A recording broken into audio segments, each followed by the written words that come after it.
자, 이제 1번 문제 상당히 길었네요. 자, 이제 2번 문제 보도록 하겠습니다. 자, 아래 보기는 어떤 시험을 하기 위한 준비 작업이냐라고 물어보는 거예요. 그래서 어떤 작업을 하는 과정일까? 일단 봅시다. 기억. 자, 축전지, 배터리 충전 상태를 점검한 다음 단자, 기둥과 케이블과의 접촉 상태를 점검한다. 지금 무슨 말이야? 배터리가 완전 충전이 돼 있냐? 그리고 배터리를 에너지를 소모시킬 건데 어떻게 한다? 단자하고 케이블 이렇게 꽉 물려있냐? 터미널하고 꽉 물려있느냐? 왜? 얘 이게 생기면은 어떻게 된다? 저항이 커질 거거든요. 배터리 전원을 제대로 쓸 수가 없게 된다는 얘기인 거죠. 그래서 배터리의 전원을 좀 많이 쓰는 작업이다 라고 대충 예상해 볼 수가 있죠. 자, 그 다음에 이제 엔진을 시동해가지고 어떻게 워밍업이 끝나고 난 이후까지 기다렸다가 다시 정지시킨다는 개념이에요. 엔진을 워밍업 시켜가지고 기다리겠다는 개념이에요. 그래서 내용. 엔진을 일단은 워밍업 시킨다. 여기 나오네요. 뭐야? 모든 점화 플러그를 뺀다. 이게 이제 키워드인 거죠. 엔진 워밍업을 시키는 이유 이제 알겠네. 왜? 엔진에다가 적정한 온도를 가하게 되면 윤활장치, 엔진 오일의 점도에 어떻게 일정하게 점성을 가질 수 있게끔 윤활하기 좋은 상태로 만들어 놓겠다는 개념이에요. 그 상태에서 어떻게 된다? 모든 점화 플러그를 빼는 거죠. 더 나아가서 어떻게 하느냐? 연료 공급, 연료 안 들어오게 하겠다는 얘기야. 그리고 뭐야? 점화 1차선을 분리한다. 1차선 빼가지고 1차 코일에서 자기 유도작용 자체가 일어나지 않게끔. 그럼 상호 유도작용 기도할 수 없을 거고, 고압 케이블에서 점화 플러그까지 불꽃을 만들지 않게끔 하겠네. 불꽃을 튀지 않게끔 하겠다라는 얘기인 거죠. 그리고 뭐야? 배터리의 전원을 제대로 쓰기 위해서 우리 키 스위치 끝까지 돌려가 ST 단자에 놓았을 때 배터리 전원 ST 단자 거쳐가지고 어떻게 된다? 기동 전동기를 원활하게 돌리게끔 만들겠다라는 겁니다. 거기에 이제 엔진 윤활 장치의 윤활도 좋게 만들고요. 그리고 점화 플러그를 빼고 그대로 두면 안 되겠죠. 그 점화 플러그를 뺀 자리에는 어떻게 된다? 뭔가를 메꿔 넣어야 돼요. 그죠? 그래서 지금 여기 보시는 것처럼 어서도 돌아가 있네. 이거 보고 얘기할까요? 자, 지금 보시는 것처럼 정지를 시켜볼까요? 자, 여기 있는 점화 플러그를 빼는 거예요. 여기 있는 점화 플러그를 빼고 이 뺀 자리에 뭐 어떻게 하느냐? 여기에 나사타랑 똑같은 걸 어떻게 한다? 집어넣고 여기 압축 압력계를 설치를 하는 겁니다. 그 다음 과정에서요. 압축 압력계를 딱 설치를 하고 나서 아까 말씀드렸지만 점화 장치 연료 들어오지 않게끔 모든 장치 다 죽여놨습니다. 그 상태에서 어떻게? 크랭킹만 될 수 있게끔 만들어 놓은 거죠. 그리고 이제 크랭킹 될 때 다른 저항들은 전부 다 제거를 시켜야 돼요. 크랭크 축에 물려있는 뭐 벨트라든지 이런 것들에 대해서 부하를 받지 않게끔 해주는 게 어떻게 한다? 기동 전동기만으로 어떻게 압축 압력을 만드는 조건을 굉장히 좀 유리하게 한다는 거죠. 배터리도 오래 쓸 수 있고요. 그래서 그런 조건으로 벨트에 걸려있는 것들 제거하기도 하고, 그리고 이제 에어 필터죠. 에어 필터도 제거하고 스로틀 밸브를 풀로 열어요. 그래야지 공기가 들어오는데 아무 저항이 없어서 흡입, 압축, 폭발, 배기. 폭발은 안 되겠죠. 임의로 압축 압력 만들어내고 배출가스 나가는데 저항을 최대한 줄일 수 있다는 개념인 겁니다. 그래서 결과적으로 뭘 점검하는 거다? 압축 압력을 테스트하는 거다. 이렇게 보시면 되겠습니다. 그래서 지금 방금 얘기한 것처럼 그 뒤에 보시면은 뭐 공기청정기, 에어필터죠. 에어필터 및 구동벨트를 제거한다. 엔진의 크랭크 축 부하를 다 제거하겠다라는 개념인 거고요. 그 다음에 이제 나와야 되는 게 여기 압축 압력계를 설치를 하죠. 그리고 이제 크랭킹을 하는 겁니다. 크랭킹을 해서 한 3, 4회 정도 압축 압력을 만들고 이 크랭킹 할 때 제가 뭐 시동이 걸리지 않겠죠. 그렇게 돌아가는 회전수가 보통 200에서 뭐 300 RPM 정도 된다. 시동이 걸리지 않은 상태에서 뭐 기동 전동기로 오로지 크랭크 축을 돌리는 회전수가 된다라는 개념인 겁니다. 그래서 얘가 뭐 하는 건데 연소실에 압축 압력을 시험하는 거다. 이렇게 보시면 되겠죠. 자, 그러면 이제 압축 압력을 시험했어요. 압축 압력을 시험을 해가지고 우리 규정에 압축 압력이 있지 않겠습니까? 그래서 이 규정에 압축 압력 있는 데서 자, 색깔 좀 바꿔야겠네. 노란색 잘 안 보이시죠?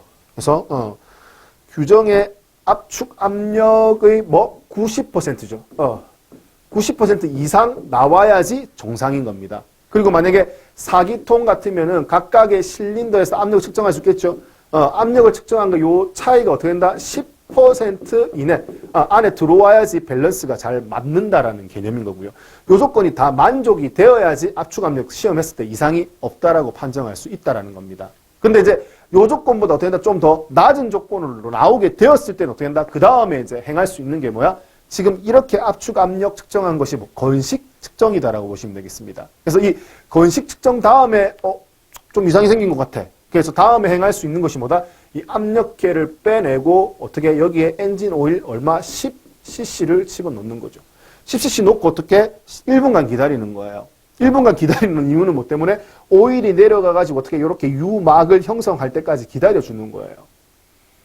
그래서 만약에 압축 압력이 처음 테스트했을 때는 90%보다 낮게 나왔는데 이렇게 습식으로 오일을 넣고 나서 테스트했더니 잠시 압력이 제대로 올라오더라. 그러면 10중 8구 어떻게 된다? 요 사이에 오일이 새어나가서 나가면서 어떻게 기밀 유지를 하면서 순간적으로 압력을 만들어낸다는 거죠. 그럼 범위를 줄일 수 있잖아요. 습식 시험 해가지고 어떻게 된다? 링이나 실린더 내벽이 좀 마모가 일어났구나. 혹은 게스킷 쪽에 문제가 생겼구나. 이렇게 범위를 줄여나갈 수 있다는 개념인 겁니다. 그래서 압축 압력 시험 했다가 그 다음에 안 됐을 때 시행하는 게 뭐다? 습식으로 측정하는, 압축 압력을 측정하는 방법으로 접근을 하시면 된다는 개념이에요. 그래서 그 얘기가 이제 압축 압력 나온 김에 말씀을 드렸고, 자, 흡기다기관에 진공계를 설치하는 거는 뭐 시스템 정상적으로 움직이게 해놓고 되는데 여기 흡기다기관에 진공계만 설치를 하는 거예요. 그래서 이제 어떻게 된다? 진공되는 이렇게 당겨내는 에너지가 제대로 나오는지 이 마이너스 이거는 이제 압력을 잰다면 이거 어떻게 된다? 당기는 부압을 재는 거죠. 부압. 그래서 그렇게 측정을 해서 마찬가지 실린더 내에 이상이 있다 없다 판단할 수 있다라는 겁니다. 뭐 밸브 문제도 마찬가지고요. 그게 뭐다? 흡기관의 진공 압력을 측정을 하는 거고요. 4번 선지에 보시면 뭐가 있다? 파워 밸런스 시험이라는 녀석이 있습니다. 파워 밸런스 시험은 뭐냐면 이거 이렇게 돼요. 하나, 둘, 셋, 넷 이렇게 4기통의 실린더 4개가 있습니다. 근데 만약에 3번 실린더가 고장이 났어요. 문제가 있어요. 지금 뭐 어떡할까? 점화 플러그의 중심 전극하고 접지 전극이 딱 붙어버렸다? 그럼 된다? 불꽃을 튀길 수가 없겠죠. 붙었으니까 바로 중심 전극 고사람이 내려서 접지로 바로 떨어졌기 때문에 불꽃을 만들 여지가 없다라는 겁니다. 그럼 여기서 불꽃이 안 튀기는 거겠죠. 그래서 3번 실린더가 제대로 일을 못하고 있는 상황이에요. 근데 이제 내가 봤을 때 4개 중에서 하나가 고장이 나서 불꽃이 안 튀니까 주기적으로 된다? 엔진의 이제 부조라고 하죠. 뭐 현장의 찐빠라고 하죠. 주기적으로 막 이렇게 흔들린다는 얘기예요. 주기를 가지고. 그랬을 때 내가 4개 중에 어떤 녀석이 문제가 있지? 판단을 내리기 위해서 제일 먼저 해볼 수 있는 게 뭐다? 파워 밸런스 시험이다. 이렇게 보시면 되겠습니다. 그러면 파워 밸런스 시험 어떻게 하는데요? 어떻게 하면 됩니까? 자, 시동을 걸고요. 공전 상태에서 어떻게 하느냐? 공전 상태에서 점화 플러그 연결되어 있는 점화 플러그 다 연결되어 있어야 됩니다. 점화 플러그 연결되어 있는 이 뒤에 고압 케이블 있잖아요. 요거로 된다 하나씩 뽑아보는 거예요. 즉 무슨 말이야? 지금 상황에서 3번이 문제가 있는데 이 상황에서 공전 시에 1번을 뽑아버리는 거예요. 불꽃이 안 튀게끔 고압 케이블을 빼내니까. 그럼 뭐 된다? 4개 중에서 2개가 문제가 생긴 거니까 하나가 아니라 2개가 문제가 생기니까 이전보다 어떻게 된다? 엔진이 더 많이 부조한다는 개념이에요. 1번 뺐더니 더 많이 부조하네. 그럼 얘는 뭐야? 정상. 괜찮았니? 괜찮은 거. 그러고 나서 1번 꽂고 나서 어떻게 한다? 2번 다시 빼보는 거지. 2번 뺐더니 어떻게 된다? 기존에 흔들리는 거 더 많이 흔들리는 거야. 2번도 뭐야? 정상. 자, 다시 꽂고 나서 어떻게 하냐? 3번 뽑아보는 거예요. 3번 뽑았는데 뭐야? 얘 꽂았을 때나 뺐을 때나 증상이 똑같은 거야. 똑같은 부조, 흔들리는 정도가 똑같아요. 그럼 네가 문제구나. 인마가 문제구나. 찾아내는 거예요. 그래서 3번 실린더가 문제가 있으니까 3번 실린더 위주로 어떻게 된다? 점검을 해봐야겠구나. 판단할 수 있다는 겁니다. 자, 그 다음에 3번 꽂고 나서 다시 어떻게 된다? 4번을 빼게내면 어떻게 된다? 부조가 다시 커지겠죠. 그런 개념으로 어떻게 된다? 문제 있는 실린더를 찾아내기 위해서 할 수 있는 테스터가 뭐야? 파워 밸런스 시험이다. 이렇게 보시면 되겠습니다. 그 얘기예요. 그래서 그런 개념까지 같이 묶어서 잘 정리를 좀 해두시면 좋겠네요. 압축 압력 얘기가 나온 김에요. 자, 그리고 이제는 요거는 마무리하고 자, 3번 문제 보도록 하겠습니다. 자, 그러면 다음 중 엔진의 해체 정비 기준으로 맞는 게 뭐냐라고 물어봅니다. 3번 문제에서요. 우리 앞에서 방금 얘기했잖아요. 압축 압력이 규정값이 얼마? 70% 이하. 아까 얘기했지만 90% 이상이면은 정상이지만 얘가 뭐 어떻게 된다? 70% 이하까지 떨어지면 이거 안 돼. 그래서 완전히 분해를 해서 뭐 보링 작업을 한다든지 보링 작업을 하고 오버사이즈 피스톤 링을 끼우든지 어떻게 결단을 내려야 된다라는 개념인 거예요. 그래서 압축 압력이 규정값이 얼마? 70% 이하일 때 해체 정비한다. 그리고 이거 학습하실 때 이렇게 정리하시면 편하다고 했잖아요. 그래서 요 위쪽에 실린더를 그리고 제일 위쪽에 압축 압력계를 설치하니까 여기가 뭐야? 70% 압축 압력. 규정의 압축 압력이 70% 이하일 때. 자, 그 다음에 아래쪽에 어떻게 된다? 연료가 들어오잖아요. 그래서 연료가 뭐야? 표준 연료 소비율의 얼마? 60% 이상 많이 소비할 때. 자, 그 다음에 이제 피스톤 왔다 갔다 하면 요 밑에 뭐가 있다? 엔진 오일이 있는 거잖아요. 그래서 윤활 장치. 윤활유가 뭐 표준 소비율. 윤활유도 조금씩 소모가 되잖아요. 그래서 소비하는 비율의 얼마? 50% 이상 뭐야? 소비율이 높을 때 어떻게 한다? 엔진을 해체해가지고 정비를 한다. 그런 기준 이야기했었잖아요. 그래서 외워보시기 좋게 어떻게 70, 60, 50 위치별로 정리를 해두시면 된다라는 그런 문제였었습니다. 그래서 앞에 뭐 2번 문제 연동해서 3번 문제까지 같이 정리를 해두시면 좋겠습니다.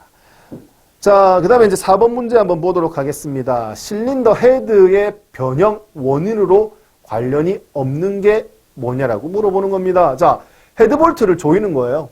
헤드볼트를 조일 때 중앙에서부터 대각선 바깥쪽을 향하여 조였다. 아무 문제 없는데요. 자, 우리 보면은 이렇게 실린더 헤드가 있을 때 일반적으로 4기통 기준으로 몇 개의 볼트가 10개의 헤드볼트가 있다라고 얘기를 했죠. 그래서 이렇게 10개의 헤드볼트가 있다라고 가정하면 헤드볼트를 풀 때는 어떻게 하는데 풀 때는 바깥에서 안쪽 방향으로 그죠? 바깥에서 안쪽으로 대각선 방향으로 순서를 결정해서 풀어내면 된다는 겁니다. 그리고 반대로 조일 때는 어떻게 한다? 안쪽에서 바깥쪽 방향으로 어떻게 대각선 쪽으로 타고 나가면 된다는 개념인 거예요. 그래서 뭐 굳이 예를 들어보자면은 안쪽에서 바깥쪽이니까 1, 그 다음에 뭐 2, 뭐 3, 죄송해요. 3, 여기서 대각선이니까 3, 4, 5, 6, 뭐 7, 8, 뭐 대각선 9, 뭐 10, 이런 식으로. 안쪽에서부터 조이고 바깥쪽으로 이렇게 타고 나가는 식으로 조인다. 잘했네요. 그리고 풀 때는 상관이 없지만 조일 때는 어떻게 된다? 우리 토크렌치 가지고 정확한 회전력을 줘가지고 조일 필요성이 있다라는 부분까지 같이 좀 정리를 해두시면 좋겠죠. 그리고 이제 뭐 얘가 잘 떨어지지 않을 때는 금속으로 어떻게 된다? 금속 망치 이런 거로 치면은 알루미늄 헤드 망가질 수 있잖아요. 그래서 좀 무른 재질, 뭐 고무 망치, 플라스틱 망치 이런 거 가지고 쳐야 되고 워낙 오랜 기간 동안 실린더 헤드와 블록 사이 헤드 가스켓이 고온에 노출되다 보니까 이게 쪄들어가지고 잘 떨어지지 않는 경우가 있다는 거죠. 그때는 뭐 압축 압력을 이용한다, 뭐 자중, 호이스트 기계 연결해가지고 자중을 이용해서 떼낸다, 뭐 그런 방법들이 있다는 거죠. 뭐 그런 얘기예요. 그래서 이건 뭐 잘한 거죠. 관련 없는 거는 1번을 답으로 보시면 되겠네요.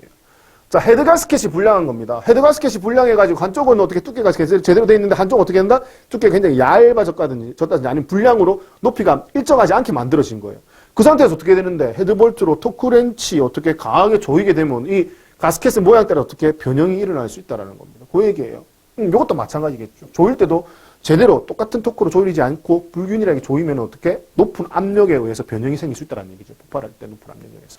그리고 이제 엔진의 과열 또는 냉각수가 얼어버렸어. 엔진이 과열되면 그 압력을 못 견디고 실린더 헤드가 열변형이 일으킬 수 있다고 했죠. 그 온도, 고온을 못 버티고요. 그런 부분으로 해석하시면 되겠고, 냉각수가 얼어버리면 어떻게 되는데 부동액을 넣었잖아요. 이걸 방지하기 위해서. 근데 이제 뭐 부동액 없이 뭐 냉각수 물만 썼다가 연수만 썼다가 얼었어. 그럼 부피가 늘어나잖아요. 그럼 이게 어떻게 된다? 헤드에 손상을 입을 수 있다는 개념인 거죠. 그래서 답을